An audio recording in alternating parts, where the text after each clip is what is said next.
cantar, dançar e se divertir, pois hoje a festa aqui no trem é toda de vocês. Primeiramente, gostaria de passar algumas informações importantes para que tenhamos um passeio tranquilo e seguro. Aos que estão sentados próximos às janelas, sinta-se à vontade para abri-las, mas peço que tenham cuidado ao colocarem a cabeça ou os braços para fora, pois com o balanço do trem elas podem se deslocar. Além disso, a fuligem expelida pela Maria Fumaça pode causar irritações aos olhos. Caso isso ocorra, solicite meu auxílio que o trem possui equipamento de primeiros socorros. Por questão de segurança, a passagem de um carro para o outro só é permitida enquanto o trem estiver parado nas plataformas. E se alguém precisar usar os toaletes, eles se encontram no final do nosso corredor. E eles podem ser usados tanto com o carro em movimento quanto parado.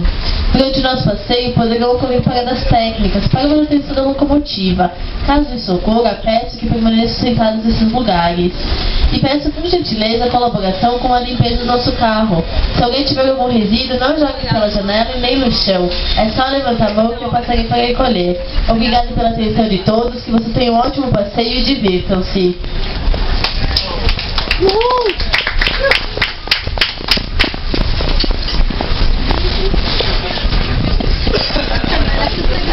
À frente de vocês está minha colega Verônica.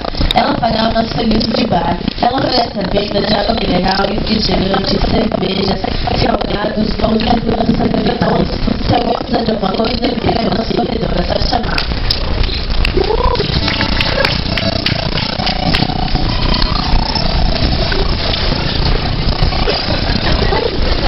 À frente de vocês está minha colega Verônica. Ela fará o nosso serviço de bar. Ela oferece a venda de água mineral, refrigerantes, cervejas, salgados, doces e produtos artesanais. Se alguém precisar de alguma coisa, estará em nosso corredor, é só chamar.